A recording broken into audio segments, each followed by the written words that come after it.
Hey folks, Jeff here with Back to Country. If you've been following our channel along, then you know we've been working on this electric project little by little, making progress. We're never in a hurry with anything. We just take it as it goes.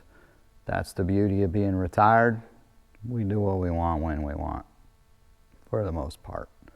But this project we do need to get done because we are on somewhat of a tight line. We've got I don't know, 4 months left or so, 3 months to get this project completed so we can get the electric company out here to do their part. Otherwise, we may have to start over with the electric company, and we surely don't want to do that, so we got to keep moving forward. We just had a horrible winter storm. We were below freezing for about 4 days.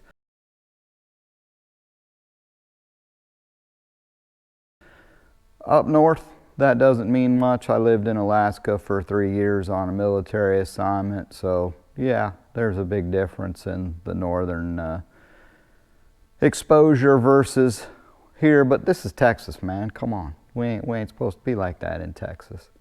Well, we were, so yeah, I just chilled for 3 or 4 days and worked on little stuff and didn't really do anything on the electric project. But now it's time to get back to work on this project. So the first run I'm going to work on is to this inside box, and the reason I'm starting with that one is because it's the longest run. Why do I want to start with the longest run? Because these spools of cable, they're kind of heavy. So I figure, hey, if I start with the longest one, I get as much wire off of that reel as possible, and it'll at least lighten the load a little bit when I got to carry these things outside, because I can do this one from the inside. Now normally you would pull this wire, but because it's not really that long of a run, I'm going to try to push it. We'll see if that works out or not. But let me show you what I'm talking about. So there's the inside box and there's the conduit. Now that's a 2.5-inch conduit, and I'm pushing 4 wires, which are not giant wires. Those are 3/0. The 2/0s and the neutral are 3/0 wire, and the ground is a number 2.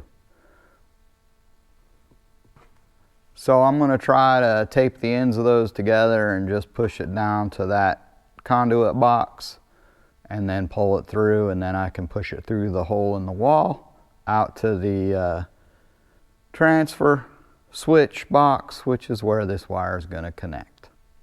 Now some of you may be wondering about this project, and I'm going to throw in the disqualifiers, qualifiers, whatever you want to call them. I'm not an electrician. I've never been an electrician. I grew up with a father that was an instrument technician, and so he kind of did a little bit of everything. He had to understand a lot of different stuffs, and so electricity is one of the things that he understood. I mean, to the extent that he built a Heathkit TV or something in our garage one time. So, I mean, that's circuit level work, whatever, but he was always doing stuff with electricity, and he passed some of that knowledge on to me. And so I, in turn, learned enough about electricity to, I guess, keep myself out of trouble. Meaning, don't get shocked, killed, start fires, etc. So the reality is that when you do a project like this, I mean, this is really where an electrician earns their money. Because they're going to go through and they understand the electrical code. Electrical code is about as bad as the legal system in the United States. I mean, there's a lot of detail to it, and it's practically a master's degree to understand it. I don't know, it's a lot. So I spent hours and hours and hours researching on the internet, and of course you know everything you read on the internet is true. And if you do enough research, you can find support for just about anything you want to do. So however I wanted to do this, as long as I can find something on the internet to say, hey, that's okay, I should be all right, right? Probably not. Because I can tell you there's stuff that I read on the internet that even myself as an amateur could tell that, yeah, I don't think I would do it that way. And of course, then you read the comments and there's real electricians that tore these people apart. So anytime you're researching electricity stuff or electrical work on the internet, make sure you read the comments. I'm sure there's people that are going to have comments on what I'm doing, and hopefully I won't do anything that bad that they're like, oh my God, you're going to kill yourself, whatever. First thing you should know is that there's zero electricity hooked to any of this stuff. We're not connected to service yet, so I don't have to worry about turning off breakers or any of that. I'm not going to electrocute myself because there's no electricity even hooked up. I guess that makes it easy. And the other thing to understand is that I'm doing the best I can with what I got. A lot of things that people may comment, they might say that I'm wasting money because I'm using all copper and because I'm using sometimes bigger sizes than what the National Electric Code says I need to use. That's okay. I'm saving a fortune by doing this whole project myself. And by saving that money, I in turn am reinvesting it in upgrades. So wire is one of the areas that I'm making an upgrade. My electrical panels, for example, I didn't skimp on these electrical panels. That electrical panel, for example, has a copper bus. You know how hard it is to find electrical panels with copper buses nowadays? They all seem to be aluminum, copper clad, whatever. But I wanted copper. I like copper. It's a better conductor. Doesn't take a genius to figure that out. I mean, anytime you look in the NEC, which is National Electric Code, you can look at wire size information, etc., and it's always got to be bigger if it's aluminum. It's got to be bigger because it's not as good of a conductor, so it takes more of it. You can still use aluminum. That's your choice. It's cheaper. I get it. Saving money wasn't my goal here. So I'm using all copper. And as far as figuring out the size, I did the best I could because, man, there are so many rules on figuring out wire size to this stuff. You could research all day long and still be just confused. So here's kind of what I did. First off, when you're dealing with wire, wire has an ampacity, which basically means how many amps can this wire handle at a given temperature, etc. Tons and tons of information out there, and of course that depends on the type of wire you're using and everything else. So what type of wire am I using? The wire that I am using is XHHW-2. So your two types of building wires that seem to be very popular are your XHHW or your THHN. The HH I know stands for high heat. That's good. The -2 basically means version 2, I'm guessing.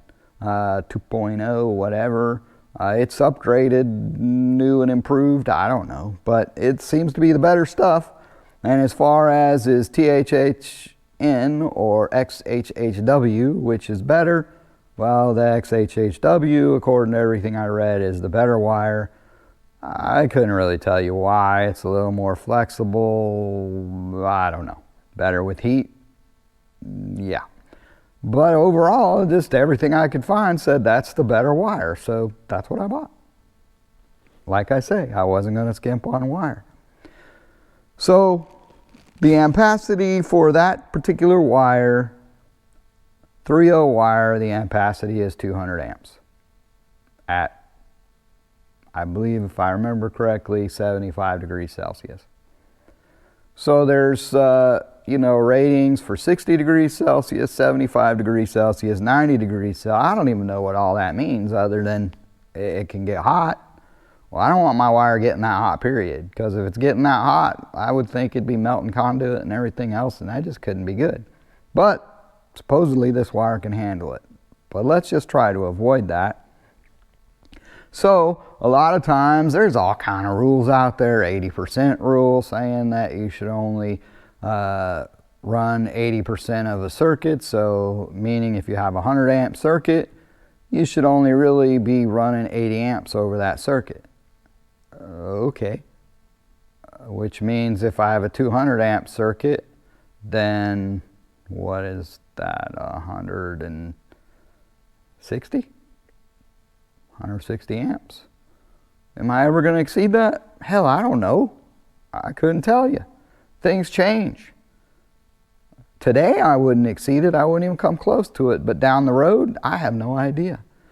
So I just went on the high end of everything. So if it's 200 amps circuit, 200 amp wire, I'm just hoping that I never can screw that up and get an area that'll fail on me. Well, okay. As far as the ground goes, man, that's a whole nother can of worms. Trying to understand grounding and what size wire you need, etc. Best I could tell is just about any panel should be good with the number 6. I don't know. I went with number 2. Why? I don't know. Why not? I read a lot of stuff out there and it's confusing, and I just felt like a number 2. I couldn't go wrong. I mean, I did read stuff that said I should be using, with a 3/0, I should be using a 1/0 ground wire. I don't think that was legitimate, because when I looked at tables and everything in the National Electric Code, everything always seemed to point to a number 6. But then if you're using bigger wire, there were some different rules, etc. But number 2 seemed to be well within just about anything I read, so I think I'm going to be okay. If not, let me know. If somebody out there is an electrician and truly understands all this stuff, let me know. But I think a number 2 is overkill, and I'll be okay. So that's what we're doing. We've got 3 wires, 2 hots and a neutral that we're going to push through, try to push through this conduit, and we've got a number 2 ground, and we're going to push that through as well. So stick with us. Let's see how it goes. All right, so like I say, what I want to do is try to push this wire instead of pulling it. Don't have that long of a run. So I'm just going to connect all the ends of this with some electrical tape to kind of hold them together, and hopefully that will help. I don't know. I don't really know if this is even doable. I may have to pull the wire, but we're going to give it a try.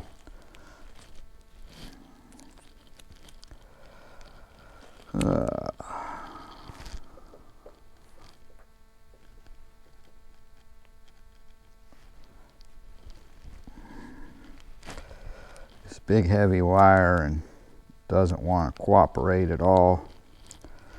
I guess I got to tape 2 wires together first, and then slip the 3rd one in, and then the 4th one, I guess, because trying to do all 3 together wasn't working. Okay, so that's got 3 ends taped together, not heavily. Bring the 4th ground wire up, and let's see if this will work.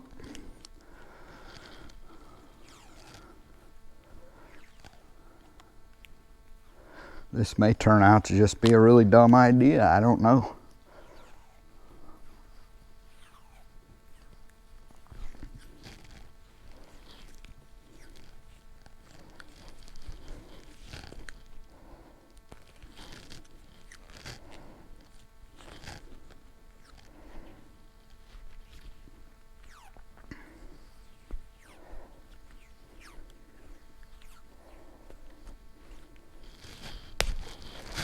Well, it looks good.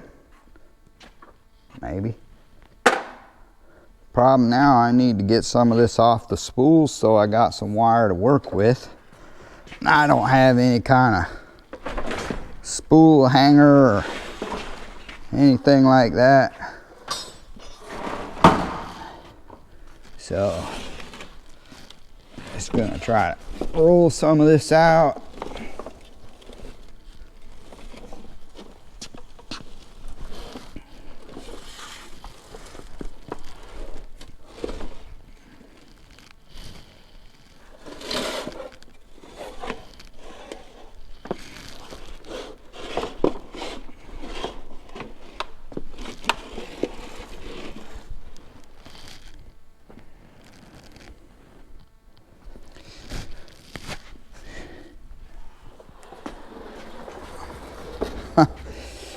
That didn't work.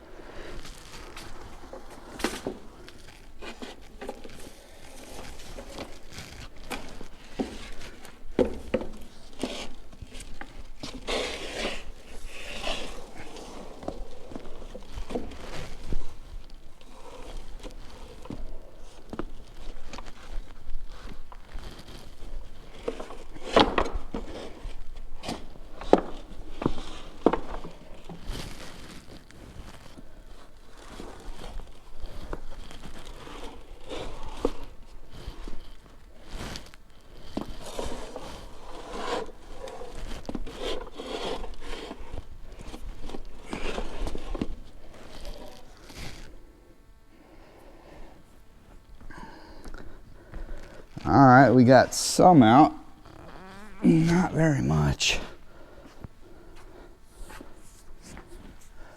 Now I'm gonna put it in the pipe and see if I can start to work on pushing it through. All right, so I got some off the spools and I got it starting to go into the pipe.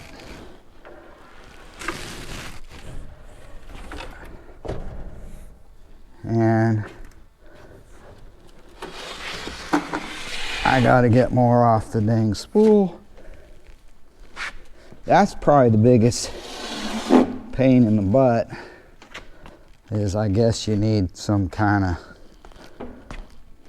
mount kind of deal or something to put these spools on, to unwind them.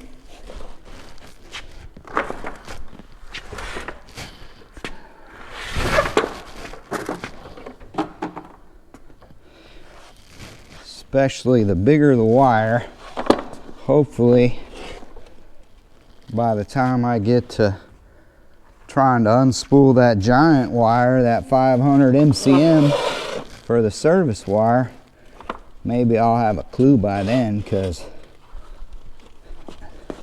the heavier the wire, the harder it is to work with.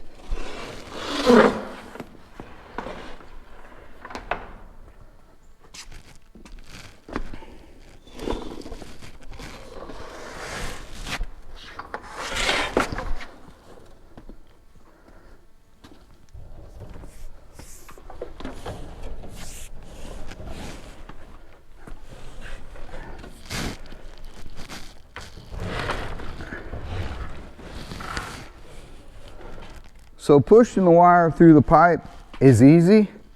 It's getting it off the damn spools that is all the work. You're like constantly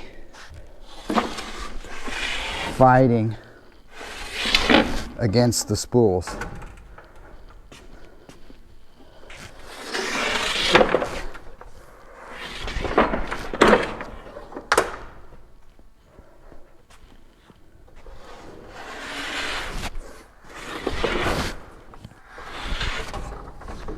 Now I'm positive there's an easier way to do this.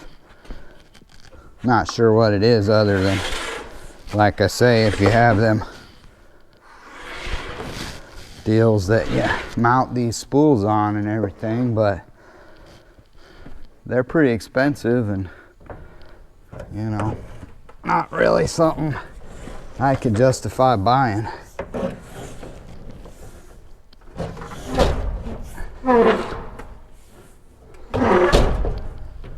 I just hit the box. Woohoo!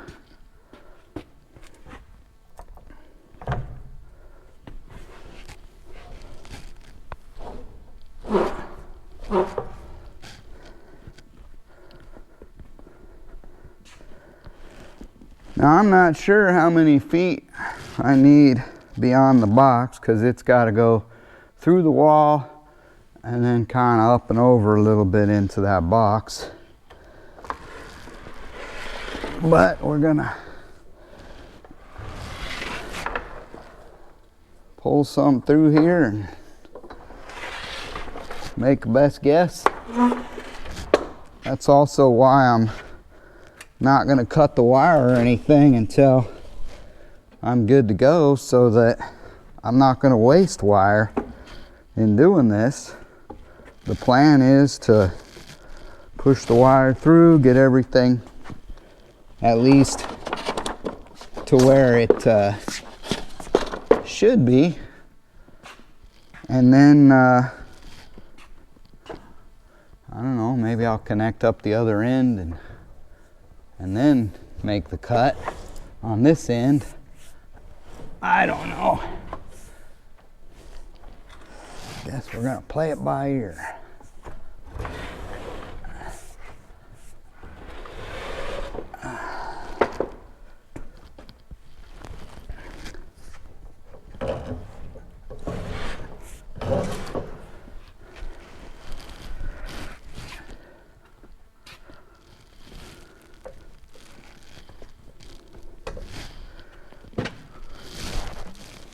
All right,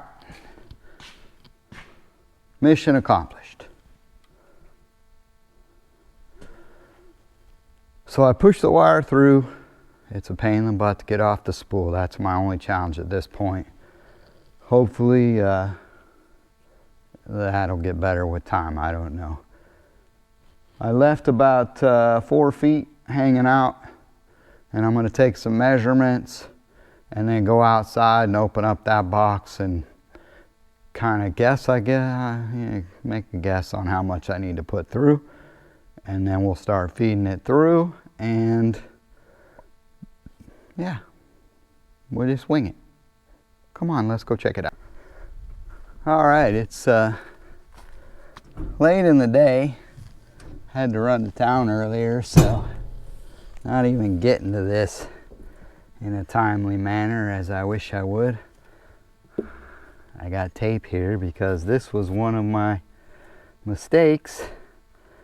So I need to put a knockout plug on this, which I have it. I just need to put it on there and caulk it and everything so that it doesn't leak. Because the initial knockout hole that I just drilled without even thinking. And yeah, it landed right on a rib, which that wouldn't work. I need it on a flat area to get the adapter through and be able to drill a hole and then caulk it and everything, so that we've got our inside deal there. So that's how that happened. Shit happens. Oops, stuff happens. Anyway, so let's see. So this is going to be our wire going out if we follow the electricity. That means generator in, utility in, and these are out wires. So that means that the line's going to kind of come up and loop over to there, one to the neutral, and that's how we're going to connect that.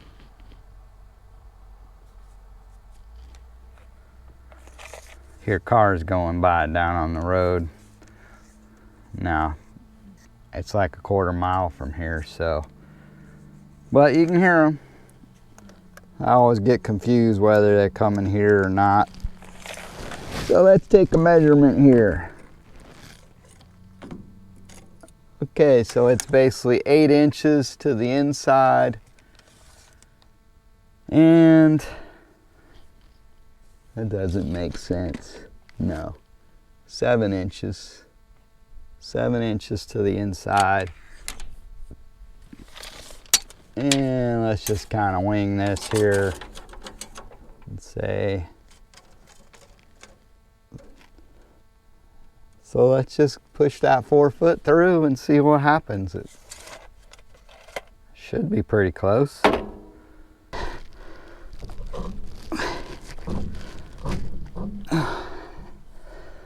Whew. If you can hear me breathing heavily, that maybe can give you an indicator of how difficult this actually is.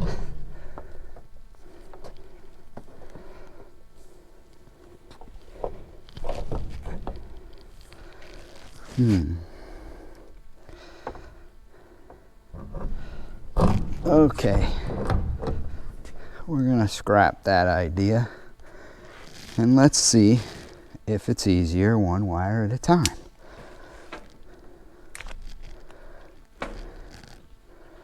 Like I say, we figure it out as we go, so we're definitely figuring it out here.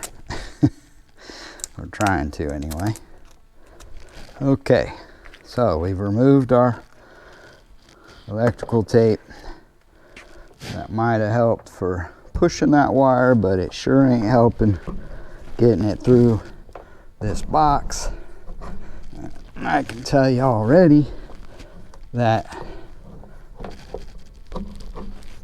one wire is a lot more manageable.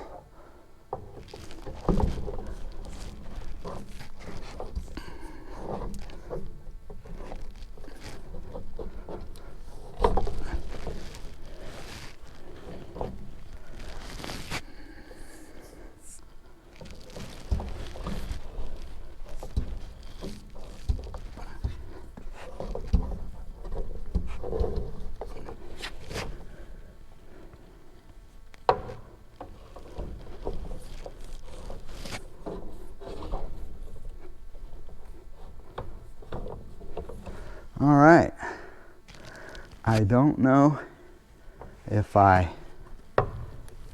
got enough through or not, because I have no idea how much I got through there, but I got some through. Let's go out and check it out. All right, so that pushed through about 4 feet of wire, which is good. Should be plenty. So let's talk about how I'm going to wire this.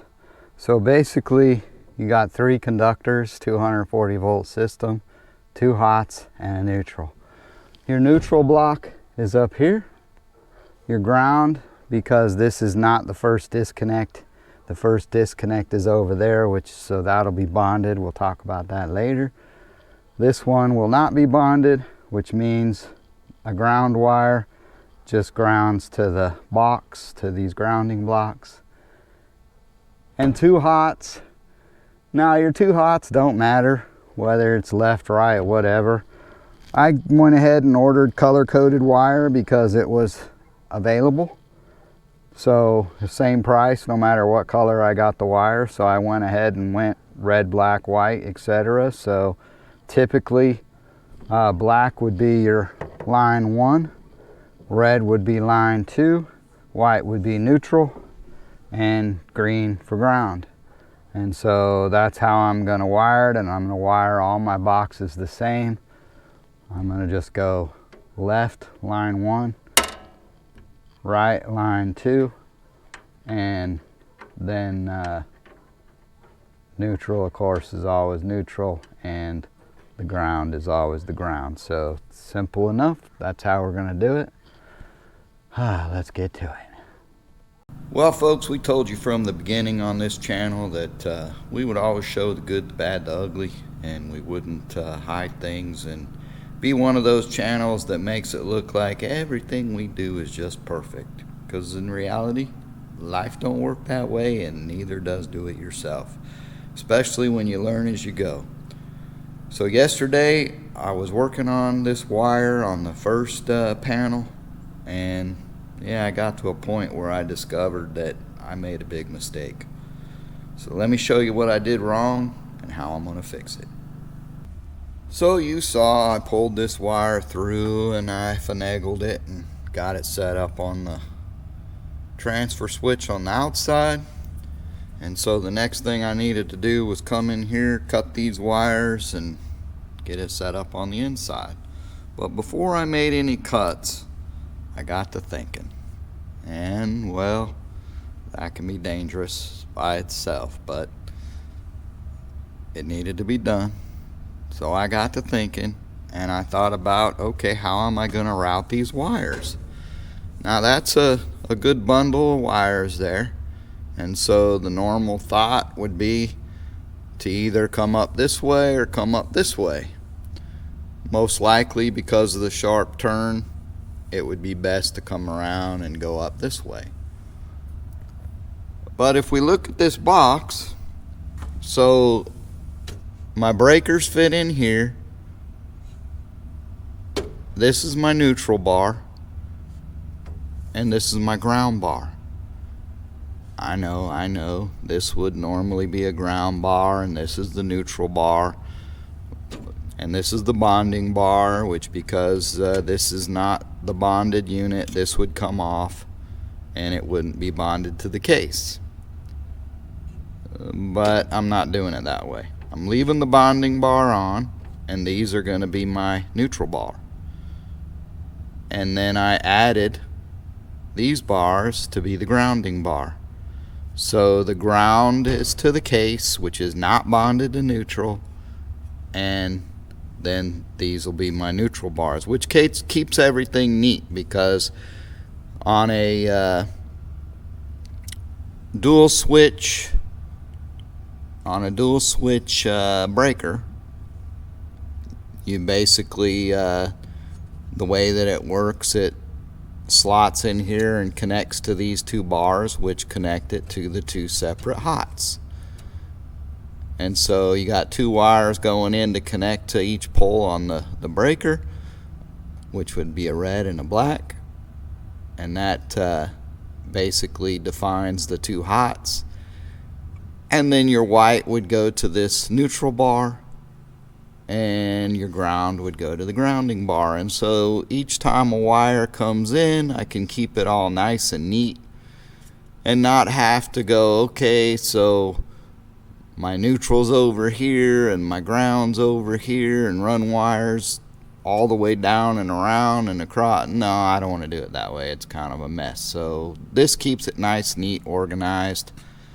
But if I run these wires up here, I block this whole side. I make it difficult to get to my grounding bar, probably even difficult to connect onto my neutral bar.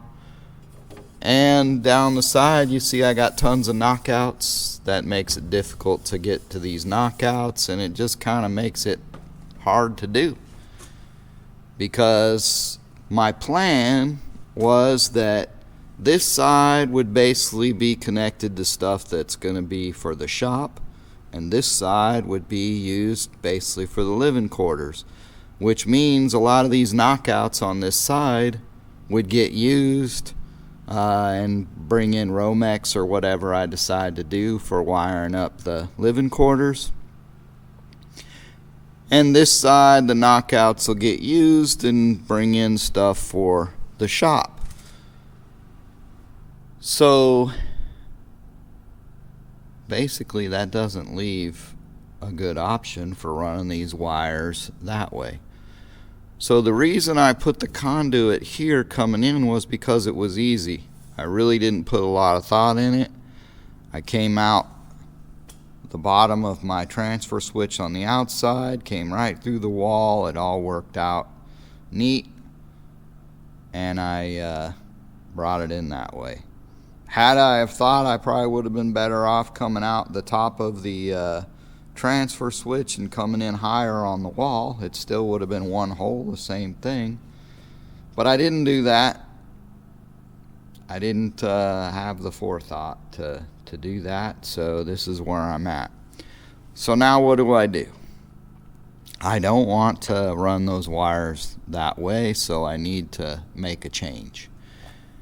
There are knockouts up at the top, on the side, So to me, the best plan would be to remove this, move it up there at the top, knock that out and bring it in the top, and then come straight down right there with short wire, and basically have less of this big heavy wire trying to run all the way around the box, and still run the wire to do that. So then I have to think about, okay, how am I going to do that? So I did have a couple of 90s that I bought when I first did this, and I never used them. Don't remember what I was thinking I was going to use them for. I think they were just in case. Well, I guess I ran into my just in case. So here's what I'm thinking. I'm thinking to put a 90, run up the wall a little bit, put another 90, and that allows me to then come into the side of the box. It also allows me to strap the conduit to the wall using one of these existing pieces of Unistrut. That I do have some straps that I can put on one of those pieces of Unistrut and strap this whole thing to the wall, which, does it make a difference? I don't know. But it at least gives me some peace of mind that, look, it's strapped down, and maybe there's some code or something that says it's supposed to be. I don't know. Doesn't really matter. Nobody's checking our compliance with code here. That's just something that offhandedly we're trying to comply. Just because. I don't know. Seems like the thing to do. But I can tell you already, we're not going to comply 100%, so it is what it is. We'll do the best we can. So that's where we're at. I'm going to try to figure this out, but I am going to have to pull that wire back in and start that whole process over again. Live and learn.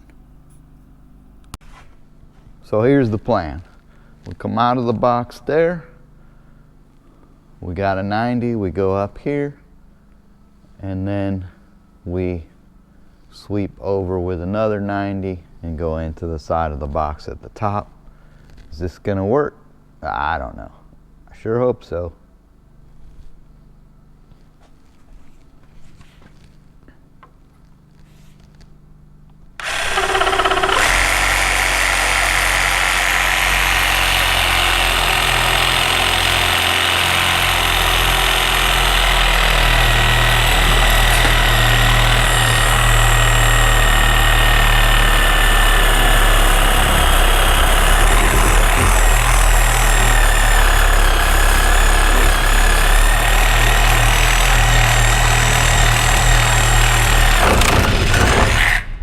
Dang.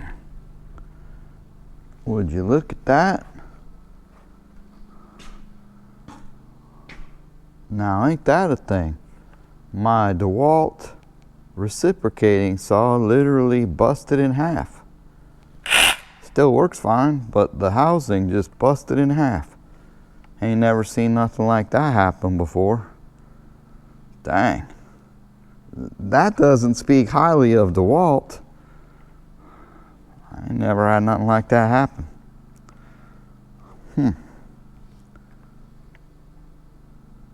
Should I even still be buying DeWalt? Not if my tools are just going to break in half like that. That, not good, DeWalt.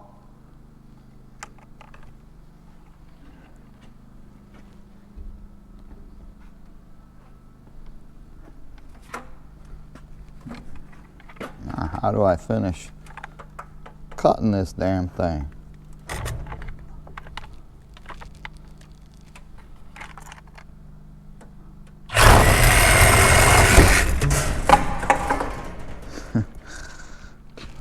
At least it still worked.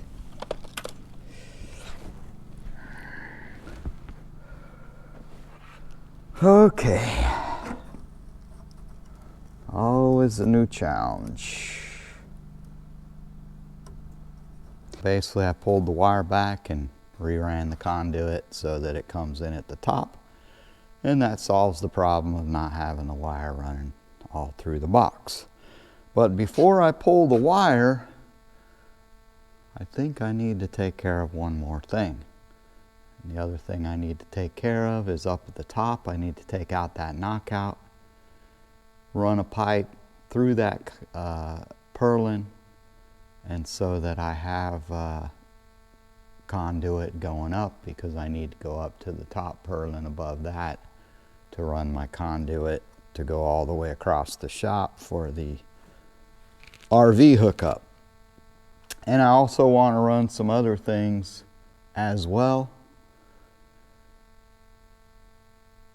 And I think that I don't want to run a whole bunch of holes through the purlins, so I came up with a solution of how I'm going to do that. So one of my options was to use a conduit body like this.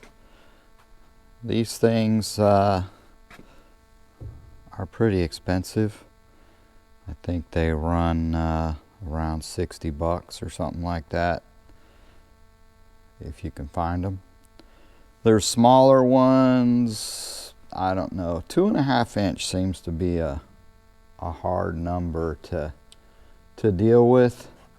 It's difficult to find a lot of parts and pieces for 2.5 inch, so I found this online, but when I went to look for another one, yeah, they're like $60 and hard to come by. So the other problem with this is that you know, running these around, it just doesn't give you a lot of options for mounting stuff. I mean, it's built, this particular one is an LB, which I guess is left and back, I don't know, line and back maybe, I don't know. But anyway, it's got a hole in the back and a hole in the side. You can get T's that'll have straight throughs and then, you know, another hole in the side. But short of that, if I wanted to run a separate conduit out of this end, I mean, the hole's right in the middle. There's not a lot of space for drilling and putting in separate conduits, so it's just not a good option. In addition, like I say, they're pretty expensive. So I got to thinking, came up with another solution. Let me show you what I did. Alright, so I went to Lowe's and I looked around, kind of came up with this idea overnight, and I thought, you know, if I can find some junction boxes, pole boxes, whatever you want to call them, that would do the job. So here's an example. This one's metal. It's this indoor enclosure, and it's also called a junction or a pole box. And so basically it's a box with a cover. It's 4 inches deep, and it's 10 by 10. And if you look at it, all along the sides, it's got knockouts. Now those knockouts, of course, are significantly smaller than the 2.5 inch that I'm using. But the nice thing is that I can drill a hole out for the big knockout, and then I still got a whole bunch of other knockouts where I can bring wires up and then send them out wherever I need to send them. So this is a nice way to exit the main box and go through the purlins without having to drill several holes. And according to the code, when it comes to the number of conductors in a raceway, as long as I think it's less than 2 feet, you're okay. So I'll reread that section and try to comply, but in the big scheme of things, like I say, the wires that I'm using and everything are already oversized, and we're not going to do too much more calculations on trying to derate stuff. So these are a couple other boxes. Let's see, that's a 10 by 10. This is an 8 by 8 and a 6 by 6, and these are all PVC type material, and these were actually cheaper but I couldn't find a 10 by 10. I did find like a 12 by 12 by 6 at Home Depot, but it was like 60 bucks. So these ought to do the job, and I'm going to put them in multiple locations, both as pull boxes to pull my wire, but also I'm going to be able to put knockouts in those and feed conduit to them. So that's the plan. Stick with us. Let's see how it goes. Well, folks, that's going to wrap up another video. We appreciate you sticking with us. If you haven't done so already, don't forget to like and subscribe. That's how you support our channel, and we do appreciate your support. As always, take care, God bless, and we'll see you on the next one.